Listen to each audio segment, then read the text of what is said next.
No vídeo de hoje, iremos analisar uma passagem específica de A Revolução dos Bichos e que faz menção a um evento histórico muito triste e de muito impacto, principalmente na região da Ucrânia, que foi Holodomor, ou, em ucraniano, a Grande Fome. Como essa análise é de um trecho específico de A Revolução dos Bichos, sugiro que inicialmente você leia o livro. Caso você ainda não tenha lido, que veja o meu vídeo sobre a obra. Também veja meu vídeo sobre o autor George Orwell, até para te estimular a querer ler o livro primeiro, tá? Para aí depois a gente fazer uma análise mais aprofundada e um pouquinho mais específica, como é o caso de hoje. Então, alerta spoiler. Então vamos à passagem em si. Anos após a Revolução dos Animais, eles iniciaram a construção de um moinho, pois havia a finalidade de que o mesmo fosse utilizado para melhorar a eficiência produtiva dos mesmos. Então, eles poderiam gozar de mais tempo de lazer e de mais abundância de alimentos. Porém, a construção do moinho foi um fracasso, pois, devido à estrutura estar frágil, ele caiu. Então, novamente, os esforços foram alocados na reconstrução desse moinho, porém, esforços que também deveriam ter sido alocados na produção de alimentos por si mesma, não foram realizados. Com isso, a produção de alimentos foi comprometida, batatas congelaram, a safra de milho não vingou e a fome começou a assombrar os animais.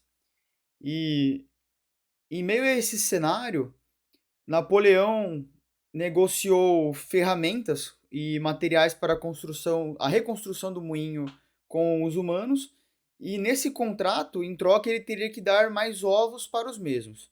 Sendo assim, as galinhas que antes davam certas quantidades de ovos em tempos predeterminados, agora, nos ovos que já estavam quase pré-chocados, teriam que ser cedidos aos porcos para que entregassem aos humanos. E as galinhas, obviamente, ficaram muito ressentidas com isso, não queriam ceder seus ovos, pois agora isso poderia ser considerado assassinato. Os pintinhos estavam quase ali para nascerem. Então elas protestaram e começaram a chocar ovos em cima do puleiro. E assim eles caíam do lado alto e se espatifavam no chão. Isso foi a primeira manifestação de motim desde a Revolução dos Animais, que havia ocorrido anos atrás. E Napoleão, junto com os porcos, prontamente atuaram. Fizeram o quê? Suspenderam as rações das galinhas e qualquer animal que fosse plotado alimentando-as, dando milho para elas, seria castigado com a pena capital. Então, elas resistiram por 5 dias, mas ao final desses 5 dias elas retomaram suas atividades, pois 9 delas haviam morrido de fome e viram que não ia ter muito o que fazer. E também cabe ressaltar que a, a morte dessas 9 galinhas não foi divulgada como tendo sido morte por inanição, mas sim como coctidiose, que é uma doença das aves. Então foi espalhada uma fake news na fazenda. Mas agora vamos então à contextualização. Vimos no vídeo anterior que a Revolução dos Bichos é uma obra que faz referência à Revolução Russa e aos seus desdobramentos e às suas consequências. E esse episódio específico que vimos agora não é exceção. Ele faz menção, ao meu ver, ao trágico episódio conhecido como Holodomor, que em ucraniano significa a grande fome ou morte por inanição. Esse episódio faz referência à grande fome que assolou a Ucrânia no início da década de 30, principalmente devido às políticas de coletivização dos campos agrícolas aplicada por Joseph Stalin. Naquela época, assim como os porcos queriam construir um moinho, os líderes soviéticos tinham metas muito ambiciosas para o desenvolvimento da sua nação. E para isso precisavam de recursos. E viram que para atingir os fins, os meios muitas vezes teriam que ser coercitivos, como foi o caso.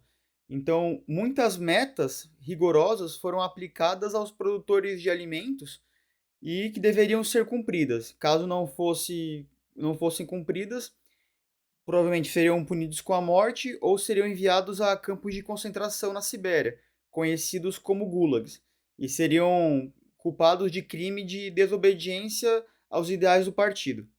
E essas metas, de fato, eram muito rigorosas. Muitas das vezes, eles tinham que abrir mão até dos excedentes que eram para a própria subsistência. Então, muitos pais de família eram obrigados a dar para o partido a comida que deveria ser dada para suas crianças pequenas, para suas esposas, para o seu gado também, que também tinha que ser alimentado. E isso causou uma inanição geral nas pessoas. E claro que, assim como as galinhas, esses produtores de alimentos resistiram bravamente no início. Mas estima-se que, com o passar do tempo, como viram que não tinha como resistir e a polícia soviética estava reprimindo-os com muita intensidade, estima-se que cerca de 10 milhões de pessoas morreram ou de fome ou de causas provenientes da fome. E além das pesquisas da internet que eu fiz também peguei como base um documentário muito legal da TV Cultura que mostra uma senhora que sobreviveu a esse período, que era criança naquela época, e ela descreve com bastantes detalhes como que era a situação. Inclusive que quando conseguiam estocar uma certa comida, eles não podiam ligar a chaminé, não poderiam ligar os seus fogões a lenha, pois as fumaças iria atrair a atenção de pessoas indesejadas, bem como poderiam ser denunciados de que estavam escondendo alimentos. E como eu disse, esse era um crime que dava como punição o envio do líder da família ou da família inteira para o Gulag. E o governo soviético, de modo a não deixar essas informações chegarem ao mundo, tentou prontamente abafar o caso, assim como fizeram os porcos que falaram que as galinhas não morreram de fome, mas sim de doença. E a senhora do documentário explica isso de uma maneira muito eloquente ali, e recomendo a todos assistirem esse documentário, pois ele é muito rico, foi muito bem feito e mostra até mais dados do governo ucraniano sobre esse ocorrido. E agora vamos ao objetivo principal do vídeo, que é fazer uma reflexão sobre isso. Beleza, teve o fato aí, um fato muito triste, mas qual a importância de estudarmos isso, de termos consciência daquilo? Bom, inicialmente, estudamos história para não cometer os mesmos erros dos nossos antepassados, desenvolver nossa cultura e ver aquilo que funciona e não funciona.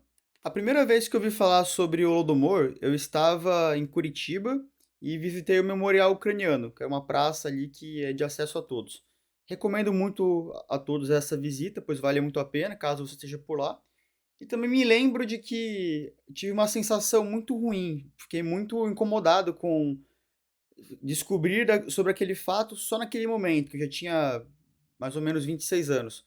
E pouco ter sido se falado desse episódio quando eu estava na escola.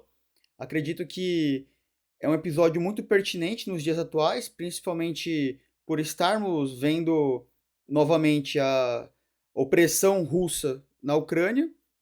Isso ajuda a entender um pouco o porquê, às vezes, de uma certa aversão do povo ucraniano ao povo russo, antes mesmo da guerra.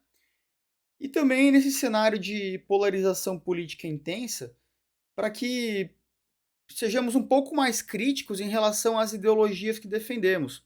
Será que no momento que levantamos bandeira defendendo liberdades individuais, será que não entramos em contradição ao escolher representantes de uma ideologia que representa nada mais, nada menos do que planificação estatal mediante coerção dos indivíduos e que se mostrou simbolizada pelo Holodomor, como altamente ineficaz. Então, o comunismo é ineficaz no momento que ele tenta organizar as relações humanas e econômicas em um determinado momento.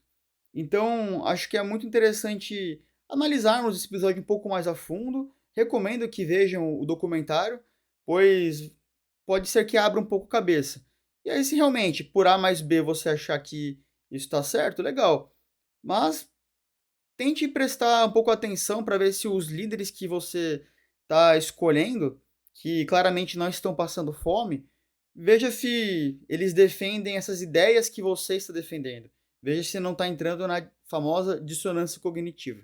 Em outras palavras, que não sejamos iguais às ovelhas de A Revolução dos Bichos, que apenas ficavam balindo slogans prontos, de modo a beneficiar os porcos. Muito obrigado a todos, nos vemos no próximo vídeo. Até mais.